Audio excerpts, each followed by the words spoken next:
Hi friends, welcome to my channel. நம்ம இன்றைக்கி என்ன பார்க்க போகிறோன்னா 10 நிமிஷத்தில் சூப்பரான ஒரு சென்னா மசாலா எப்படி செய்கிறதுன்னு தான் பார்க்க போகிறோம். வாங்க எப்படி செய்யலான்னு பார்க்கலாம். அதுக்கு கருப்பு மூக்கடலை எடுத்துருக்கேன். ஒரு 7 மணி நேரம் ஊற வச்சு எடுத்துக்கோங்க. 2 வெங்காயம் பேஸ்ட்டாக அரைச்சி எடுத்துக்கோங்க. அதேமாதிரி 2 தக்காளியும் பேஸ்ட்டாக அரைச்சி எடுத்துக்கோங்க. ஒரு வெங்காயம் சின்னதாக கட் பண்ணி எடுத்துக்கோங்க. 2 பச்சை மிளகாய் கீரி எடுத்துக்கலாம். இஞ்சி பூண்டு பேஸ்ட்டு, கருவேப்பிலை.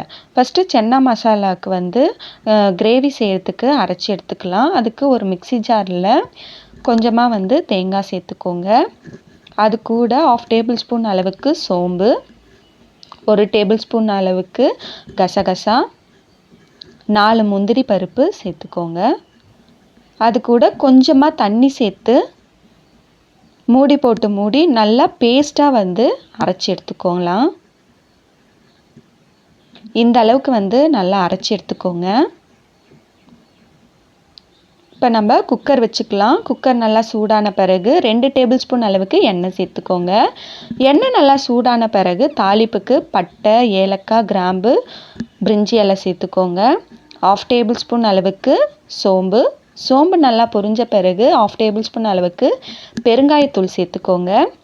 கருவேப்பிலை, கீறி வச்ச பச்சை மிளகா, கட் பண்ணி வச்சுருக்க ஒரு வெங்காயம், இதெல்லாமே சேர்த்துட்டு நல்லா வதக்கி விட்டுக்கலாம். வெங்காயம் நல்லா வதங்கட்டும். வெங்காயம் நல்லா வதங்கின பிறகு வெங்காய விழுது சேர்த்துக்கோங்க. சேர்த்துட்டு நல்லா பச்சை வாசனை போகிற அளவுக்கு நல்லா கலந்து விட்டுக்கோங்க.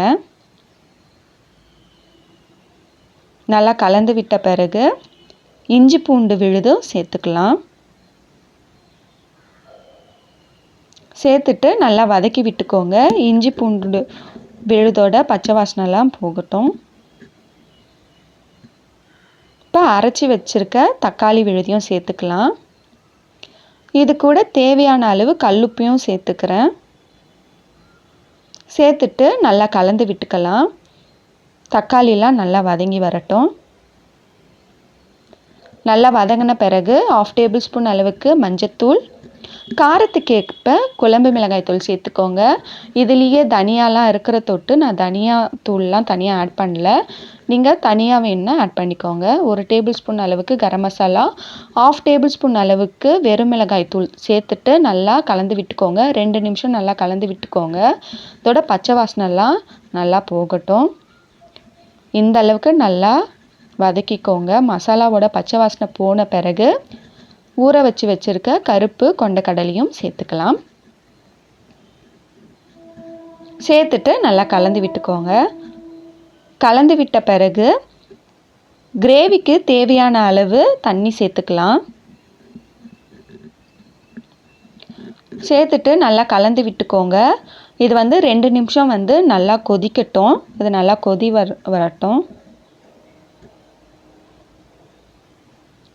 இந்த அளவுக்கு நல்லா கொதித்த பிறகு அரைச்சி வச்ச தேங்காய் விழுதையும் இது கூட சேர்த்துக்கலாம். மிக்ஸி ஜாரில் கொஞ்சமாக தண்ணி சேர்த்து அந்த தண்ணியையும் இது கூட சேர்த்துக்கோங்க. நல்லா கலந்து விட்டுக்கலாம். இப்போ உப்பு பார்த்துக்கோங்க. சப்போஸ் உப்பு பத்தலைன்னா இந்த ஸ்டேஜில் ஆட் பண்ணி நல்லா கலந்து விட்டுக்கோங்க. இப்போ குக்கர் மூடி விசில் போட்டுடலாம். 6 விசில் விட்டுருங்க தாராளமாக. சூப்பராக நமக்கு கொண்டக்கடலாம் வெந்து சூப்பராக கிரேவி ரெடி ஆகிடும். விசில் வந்த பிறகு ஸ்டவ் ஆஃப் பண்ணிவிட்டு 5 நிமிஷம் விட்டுருங்க. 5 நிமிஷம் கழித்து ஓப்பன் பண்ணி பார்த்துக்கலாம். இப்போ கேஸ்லாம் ரிலீஸ் ஆகிடுச்சு. ஓப்பன் பண்ணி பார்த்துக்கலாம். பாருங்கள், சூப்பராக கிரேவி ரெடி ஆகிடுச்சு. சென்னா மசாலா நமக்கு ரெடி ஆயிடுச்சு. இது சப்பாத்தி, பூரி, இட்லி, தோசை கூட நீங்கள் வச்சு சாப்பிட்லாம். ரொம்பவே டேஸ்ட்டாக இருக்கும். குக்கரில் 10 நிமிஷத்தில் செஞ்சிடலாம். இதே மாதிரி நீங்களும் ட்ரை பண்ணி பாருங்கள். கறி குழம்பு மாதிரியே சூப்பராக இருக்கும். ட்ரை பண்ணி பார்த்துட்டு எப்படி இருக்குன்னு சொல்லுங்கள். வீடியோ பிடிச்சிருந்தா மறக்காமல் லைக் பண்ணுங்கள். நம்ம சேனலை சப்ஸ்கிரைப் பண்ணாதவங்க சப்ஸ்கிரைப் பண்ணிடுங்க. தேங்க்ஸ் ஃபார் வாட்சிங்.